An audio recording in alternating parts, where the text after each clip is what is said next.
ನಮಸ್ಕಾರ ರಿವ್ಯೂ ಚಾನೆಲ್ಗೆ ಸ್ವಾಗತ. ನಾನು ಸೌಖ್ಯ ಗಾಂವ್ಕರ್. ಸೈಲೆಂಟ್ ಆಗಿದ್ದ ಡಿಕೆ ಶಿವಕುಮಾರ್ ಸೀಕ್ರೆಟ್ ಆಪರೇಷನ್ ಕೊನೆಗೂ ಶುರುವಾಗಿದೆ. ಕೈಪಾಳ್ಯದಲ್ಲೀಗ ಕುತೂಹಲಕ್ಕೆ ಕಾರಣ ಆಗಿದೆ. ಡಿಕೆ ಬ್ರದರ್ಸ್ ನಡೆ ಏನ್ ನಡೀತಾ ಇದೆ? ಹಾಗಾದ್ರೆ ಮೂಡ ಸಂಕಷ್ಟ ದಿನೇ ದಿನೇ ಜಾಸ್ತಿ ಆಗ್ತಿರೋ ಹೊತ್ತಲ್ಲಿ ಒಂದ್ ಕಡೆ ಸಿದ್ದು ಕ್ಯಾಂಪ್, ಸತೀಶ್ ಜಾರಕಿಹೊಳಿ ಸೇರಿದಂತೆ ಬೇರೆ ಬೇರೆ ನಾಯಕರ ಮೀಟಿಂಗ್ಗಳು ಜೋರಾಗಿರೋ ಹೊತ್ತಲ್ಲಿ ಡಿಕೆ ಶಿವಕುಮಾರ್ ಅವರಿಂದ ಬಿಗ್ ಸ್ಟೆಪ್. ಮಾಹಿತಿನ ಮುಂದೆ ಇಡ್ತಾ ಇದೀವಿ. ಮಿಸ್ ಮಾಡಿದ್ರೆ ನಮ್ಮ ಚಾನಲ್ನ ಸಬ್ಸ್ಕ್ರೈಬ್ ಮಾಡಿ, ನಿಮ್ಮ ಅಭಿಪ್ರಾಯ ಕಮೆಂಟ್ ಮಾಡಿ ತಿಳಿಸಿ. ಎಸ್ ವೀಕ್ಷಕರೇ, ಇತ್ತೀಚೆಗೆ ನೋಡಿದ್ದೀವಿ ಪರಮೇಶ್ವರ್ ಏನಂದ್ರು, ಪ್ರಮೋಷನ್ ಸಿಕ್ಕಿದ್ರೆ ಖುಷಿ ನನಗೆ ಅಂತ ಮಾತಾಡಿದ್ರು. ಸತೀಶ್ ಜಾರಕಿಹೊಳಿ ಒಂದಲ್ಲ ಎರಡು ಬಾರಿ ಡೆಲ್ಲಿ ಪ್ರವಾಸ ಆಯಿತು. ಪರಮೇಶ್ವರ್ ಅವ್ರ ಜೊತೆಗೆ ಪದೇ ಪದೇ ಸೀಕ್ರೆಟ್ ಮೀಟಿಂಗ್ಗಳು. ನಿನ್ನೆ ಭಾನುವಾರ ತುಮಕೂರಲ್ಲಿ, ಬೆಂಗಳೂರಲ್ಲ ಹೊರಗಡೆ ತುಮಕೂರಲ್ಲಿ ಪರಮೇಶ್ವರ್ ಅವರ ಕಾಲೇಜಿನ ಅತಿಥಿ ಗೃಹದಲ್ಲೇ ಹೋಗಿ ಮೀಟಿಂಗ್ ಮಾಡ್ಕೊಂಡು ಬಂದರು. ಅದೆಲ್ಲ ಗಮನ ಸೆಳೀತು. ಇದು ಕುರ್ಚಿ ಸಂಬಂಧಪಟ್ಟಂತಹ ಕಾರ್ಯಾಚರಣೆ ಅನ್ನೋದನ್ನು ಯಾರು ಬೇಕಾದರೂ ಅರ್ಥ ಮಾಡ್ಕೊಳ್ಬಹುದು. ಇಷ್ಟೆಲ್ಲ ಆಗ್ತಿರೋ ಹೊತ್ತಲ್ಲಿ ಮೂಡ ಕೇಸ್ ಬ್ಲಾಸ್ಟ್ ಆದಾಗ್ನಿಂದ ಡಿಕೆ ನಡೆ ಮಾತ್ರ ಅತ್ಯಂತ ನಿಗೂಢವಾಗಿತ್ತು. ಅಚ್ಚರಿ ಅನ್ನುವಂತೆ ಸಿದ್ದರಾಮಯ್ಯನವರೇ 5 ವರ್ಷ CM ಅಂತ ಬೇರೆ ಯಾರು ಅಂತಹ ಮಾತನ್ನಾಡ್ದಿದ್ರು. ಬೇರೆಯವರೆಲ್ಲ ನೋಡೋಣ ಟೈಮ್ ಬಂದಾಗ ನಿರ್ಧಾರ ಆಗತ್ತೆ ಅಂತಷ್ಟೇ ಹೇಳ್ಕೊಂಡು ಬರ್ತಾ ಇದ್ರೆ, ಡಿಕೆ ಬ್ರದರ್ಸ್ ಮಾತ್ರ ಅವರು ನಮ್ಮ ಮುಖ್ಯಮಂತ್ರಿ 5 ವರ್ಷ ಅವರೇ CM ಅನ್ನುವ ಕೂಗನ್ನ ಮೊಳಗಿಸ್ತಾ ಇರೋದು ಮಾತ್ರ ಎಲ್ಲರ ಗಮನ ಸೆಳೆದಿದೆ. ಪ್ರತಿಪಕ್ಷದವರು ಕಾಲೆಳಿತಿದ್ದಾರೆ. ಇದು ಅತಿ ವಿನಯ, ಹುಷಾರಾಗಿರಿ ಸಿದ್ದರಾಮಯ್ಯನವರೇ ಅಂತ. ಅದೇನಾದರೂ ಇರಬಹುದು. ಆದರೆ ಈಗ ಕೊನೆಗೂ ಸೈಲೆಂಟ್ ಆಗಿದ್ದ ಡಿಕೆ ಆಪರೇಷನ್ ಶುರು ಮಾಡೇ ಬಿಟ್ಟಿದ್ದಾರೆ. ಏನದು ಹಾಗಾದ್ರೆ ನೋಡಿ, ಒಂದು ಕಡೆಗೆ ಡೆಲ್ಲಿಗೆ ಸತೀಶ್ ಜಾರಕಿಹೊಳಿ ಅವರು ಹೋಗಿ ಬಂದರು. ಮೊನ್ನೆ ಅಷ್ಟೇ ಹೋಗಿ ಖರ್ಗೆ ಅವ್ರನ್ನ ಭೇಟಿಯಾಗಿ ಬಂದರು. ವೇಣುಗೋಪಾಲ್ ಅವ್ರ ಜೊತೆ ಮಾತಾಡ್ಕೊಂಡು ಬಂದರು. ಅದು 5-10 ನಿಮಿಷ ಅಲ್ಲ, 1 ಗಂಟೆ ಮೀಟಿಂಗ್ ಮಾಡ್ಕೊಂಡು ಬಂದರು. ಅದಕ್ಕಿಂತ ಮುಂಚೆ ಹೋಗಿ ರಾಹುಲ್ ಗಾಂಧಿ ಅವ್ರ ಜೊತೆನೇ ನೇರವಾಗಿ ಮಾತಾಡ್ಕೊಂಡು ಬಂದಿದ್ರು. ಅಲ್ಲಿಂದ ಬಂದ ಮೇಲೆ ಮತ್ತೆ ಪರಮೇಶ್ವರ್ ಜೊತೆ ಮೀಟಿಂಗ್ ಆಯ್ತಲ್ವಾ. ಇಷ್ಟೆಲ್ಲ ಆಗ್ತಿರೋ ಬೆನ್ನಲ್ಲೇ ಈಗ ಡಿಕೆ ಶಿವಕುಮಾರ್ ಖರ್ಗೆ ಅವರನ್ನ ಮೀಟ್ ಆಗಿರೋದು ಕುತೂಹಲಕ್ಕೆ ಕಾರಣ ಆಗಿದೆ. ಬೆಂಗಳೂರಿನಲ್ಲೇ ಖರ್ಗೆ ಅವರ ನಿವಾಸದಲ್ಲೇ ಮೀಟಿಂಗ್ ಆಗಿದೆ. ಬೇರೆ ಏನೋ ಪ್ರಾಜೆಕ್ಟ್ ರಿಲೇಟೆಡ್ ಚರ್ಚೆ ಅನ್ನೋದು ರೀತಿಯಲ್ಲಿ ಭಾಸವಾದರೂ ಕುರ್ಚಿ ವಿಚಾರ ದೊಡ್ಡ ಮಟ್ಟದಲ್ಲಿ ತಿರುವನ್ನ ಪಡೆದುಕೊಳ್ಳುವ ಸ್ಪಷ್ಟ ಸುಳಿವು ಸಿಗ್ತಿದೆ. ಡಿಕೆ ಶಿವಕುಮಾರ್ ಅವರು ಭೇಟಿಯಾಗಿ ಬಂದ ಬೆನ್ನಲ್ಲೇ ಇವತ್ತು ಡಿಕೆ ಸುರೇಶ್ ಅವರನ್ನ ಖರ್ಗೆ ಅವರು ಕರೆಸ್ಕೊಳ್ತಿದ್ದಾರೆ, ಅಥವಾ ಇವರು ಹೋಗ್ತಿದ್ದಾರೆ. ಒಟ್ಟಿನಲ್ಲಿ ಮೀಟಿಂಗ್ ಆಗ್ತಾ ಇದೆ. ಡಿಕೆ ಹೋಗಿ ಬಂದ ಬೆನ್ನಲ್ಲೇ ಡಿಕೆ ಸುರೇಶ್ ಅವರು ಹೋಗ್ತಾ ಇರೋದು ಕುತೂಹಲಕ್ಕೆ ಕಾರಣ ಆಗಿದೆ. ಡಿಕೆ ಶಿವಕುಮಾರ್ ಹೈಕಮಾಂಡ್ಗೆ ಕೊಟ್ಟಿರೋ ಸಂದೇಶ ಏನು ಅನ್ನೋದು. ಆ ಕಡೆಯಿಂದ ಒಂದು ತಂಡ ದಲಿತ CMೇ ಆಗಬೇಕು, ಬೇರೆ ಆಯ್ಕೆಗಳೇ ಇಲ್ಲ. ಈಗ ಸಿದ್ದರಾಮಯ್ಯನವರು ಕೆಳಗಿಳಿಯೋ ಪರಿಸ್ಥಿತಿ ಬಂದರೆ ಹೈಕಮಾಂಡ್ ನಿರ್ಧಾರ, ಯಾವುದೇ ರೀತಿಯಲ್ಲಿ ಗೊಂದಲ ಬೇಡ, ದಲಿತ CM ಮಾಡಿಬಿಡಿ ಅನ್ನೋ ಕಠಿಣ ಸಂದೇಶ ರವಾನಿಸಿ ಬಂದಿದ್ದಾರೆ. ಅದು ಕೂಡ ಸಿದ್ದರಾಮಯ್ಯನವರ ಆಶೀರ್ವಾದದಿಂದಾನೇ ಸತೀಶ್ ಜಾರಕಿಹೊಳಿ ಅವರು ಅಖಾಡಕ್ಕಿಳಿದಂಗೆ ಕಾಣಿಸ್ತಾ ಇದೆ. ಈ ಹೊತ್ತಲ್ಲಿ ಜಾತಿ ಗಣತಿ ವಿಚಾರದಲ್ಲಿ ಅಸಮಾಧಾನ ಸ್ಫೋಟ. ಡಿಕೆ ಬ್ರದರ್ಸ್ ಏನಂತಿದ್ದಾರೆ, ನೇರವಾಗಿ ಬೇಡ ಅಂದ್ರು. ಜಾತಿ ಗಣತಿ ವರದಿ ರಿಲೀಸ್ ಮಾಡೋಕ್ಕಿಂತ ಮುಂಚೆ ಬಹಳ ಎಚ್ಚರಿಕೆಯಿಂದ ಇರಲಿ, ಯೋಚಿಸಿ ಸಿದ್ದರಾಮಯ್ಯನವ್ರ ನಿರ್ಧಾರ ಕೈಗೊಳ್ಳಿ. ವೈಯಕ್ತಿಕ ವಿಚಾರಗಳು ಬೇರೆ, ಪಕ್ಷ ಅಂತ ಬಂದಾಗ ಬೇರೆ ಅನ್ನೋ ಮಾತುಗಳನ್ನಾಡುವ ಮೂಲಕ ಪರೋಕ್ಷವಾಗಿ ಎಚ್ಚರಿಕೆ ಕೊಟ್ಟಂಗೆ ಕಾಣಿಸ್ತು.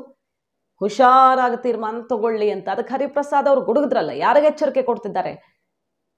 ಸರ್ಕಾರ ಬಿದ್ದರೆ ಬೀಳ್ಲಿ ಬಿಡಿ, ಸಿದ್ದರಾಮಯ್ಯನವರು ಮಾಡೇ ಬಿಡಲಿ, ಅದೇನಾಗುತ್ತೋ ನೋಡೋಣ, ಸರ್ಕಾರ ಬಿದ್ದರೆ ಬೀಳಲಿ ಅನ್ನೋ ಮೂಲಕ ಜಾತಿ ಗಣತಿ ವರದಿ ಔಟ್ ಆದರೆ ಸರ್ಕಾರ ಶೇಕ್ ಮಾಡೋದಕ್ಕೆ ಯಾವುದೋ ಒಂದು ಶಕ್ತಿ ಪ್ರಯತ್ನಿಸಬಹುದು ಅನ್ನೋ ಸಂದೇಶವನ್ನ ಪಕ್ಷದ ಒಳಗಿಂದಾನೇ ಕೊಟ್ರಲ್ಲ, ಹರಿಪ್ರಸಾದ್ ಅವ್ರು ಕೊಟ್ಟರು. ಇಂಥದ್ದೆಲ್ಲ ಆಗ್ತಿರೋ ಹೊತ್ತಲ್ಲಿ ಈಗ ಖರ್ಗೆ ಅವ್ರನ್ನ ಭೇಟಿಯಾಗಿದ್ದಾರೆ. ಆ ಮೂಲಕ ಕೈಪಾಳ್ಯದಲ್ಲಿ ಏನು ಟಾಕ್ ಇದೆಯಲ್ಲ, ಸ್ವತಃ ರಾಹುಲ್ ಗಾಂಧಿ ಅವರೇ ಮಾತು ಕೊಟ್ಟಿದ್ದಾರೆ ಡಿಕೆ ಶಿವಕುಮಾರ್ಗೆ, ಅಧಿಕಾರ ಹಂಚಿಕೆ 2.5 ವರ್ಷ ಮತ್ತೊಂದು ಮಗದೊಂದು ಅಂತ. ಆ ಮಾತನ್ನ ನೆನಪಿಸಿ ಬಂದಂತೆ ಕಾಣಿಸ್ತಾ ಇದೆ. ಮತ್ತು 23 ಚುನಾವಣೆಗೆ ನನ್ನ ಕೊಡುಗೆ ಏನು, ಪಕ್ಕದ ರಾಜ್ಯದ ಎಲೆಕ್ಷನ್ಗಳಿಗೆ ನನ್ನ ಕೊಡುಗೆ ಏನು, ಪಕ್ಷ ಸಂಘಟನೆ, ಸದಸ್ಯತ್ವ ಅಭಿಯಾನ, ಇದೆಲ್ಲದರಲ್ಲೂ ನನ್ನ ಪ್ರಯತ್ನ ಏನಿದೆ ಮತ್ತು ಹೈಕಮಾಂಡ್ ನನಗೆ ಏನು ಭರವಸೆಯನ್ನು ಕೊಟ್ಟಿತ್ತು ಅನ್ನೋದನ್ನ ನೆನಪಿಸಿ, ಇರೋರ ಪೈಕಿ ನಾನೆಷ್ಟು ಸಮರ್ಥ ಅನ್ನೋದನ್ನ ಅರ್ಥ ಮಾಡಿಸಿ ಶಕ್ತಿ ಪ್ರದರ್ಶನಕ್ಕೆ ನಿಲ್ಲೋದಾದ್ರೆ, ತಮ್ಮ ಬಳಿ ಶಾಸಕರಿದ್ದಾರೆ ಅಂತ ಡೆಲ್ಲಿಗೆ ಬಂದು ಶಕ್ತಿ ಪ್ರದರ್ಶನ ಮಾಡೋಕೆ ನಿಂತೇ ಬಿಟ್ಟಿದ್ದಾರೆ ಬೇರೆ ನಾಯಕರು ಅಂದ್ರೆ, ನನಗೂ ಆ ತಾಕತ್ತಿದೆ ಅನ್ನೋ ಸಂದೇಶವನ್ನ ಕೊಟ್ಟಂಗೆ ಕಾಣಿಸ್ತಾ ಇದೆ ಡಿಕೆ ಶಿವಕುಮಾರ್. ಒಟ್ನಲ್ಲಿ ಸಿದ್ದು ಕ್ಯಾಂಪ್ನ ನಾಯಕರ ಓಡಾಟ, ಮೀಟಿಂಗ್ಗಳು ಜೋರಾಗ್ತಾ ಇದ್ದ ಹಾಗೆ ಕೊನೆಗೂ ಅಖಾಡಕ್ಕಿಳಿದಂತಿದೆ. ಡಿ ಕೆ ಶಿವಕುಮಾರ್ ಮೂಡ ಕೇಸ್ ಮತ್ತಷ್ಟು ಮಗದಷ್ಟು ಬಿಗಿಯಾಗ್ತಿರೋ ಹೊತ್ತಲ್ಲಿ, ಯಾಕಂದ್ರೆ ಮೊನ್ನೆ ಡಿ ಕೆ ಶಿವಕುಮಾರ್ ಅವ್ರನ್ನ ಪರಮೇಶ್ವರ್ ಅವರು ಬಂದು ಭೇಟಿಯಾದ್ರು. ಆಗ್ಲೇ ಪಕ್ಷದ ಒಳಗಡೆ ಇದು ಎಲ್ಲಿಗೋ ಹೋಗತ್ತೆ ಈ ಕೇಸು, ಅಷ್ಟು ಸಲೀಸಿಲ್ಲ ಅನ್ನೋ ಚರ್ಚೆ ಶುರುವಾಗ್ಬಿಡ್ತು. ಈ ಕೇಸ್ನಲ್ಲಿ ಸಿದ್ದರಾಮಯ್ಯ ವಿರುದ್ಧ ಎರಡೆರಡು ಕಾನೂನು ಹೋರಾಟ ಗೆದ್ದಿರುವ ಸ್ನೇಹಮಯಿ ಕೃಷ್ಣ ಈಗ ಮತ್ತೊಂದು ದೂರಿನ ಮೂಲಕ ಸಿದ್ದರಾಮಯ್ಯಗೆ ಆಘಾತ ಕೊಡುವ ಲಕ್ಷಣ ಕಂಡು ಬರ್ತಾ ಇದೆ. ಈಗಾಗಲೇ ಲೋಕಾಯುಕ್ತ ಗಮನಕ್ಕೆ ತಂದಿದ್ದು, ಹೈಕೋರ್ಟ್ನ ಗಮನಕ್ಕೂ ತರೋ ತಯಾರಿ ಮಾಡ್ಕೊಂಡಿದ್ದಾರೆ. ನಾವು ಈಗಾಗಲೇ ರಿಪೋರ್ಟ್ ಮಾಡಿದ್ವಿ, ಸಿದ್ದರಾಮಯ್ಯ ಅರೆಸ್ಟ್ ಆಗಲೇಬೇಕು.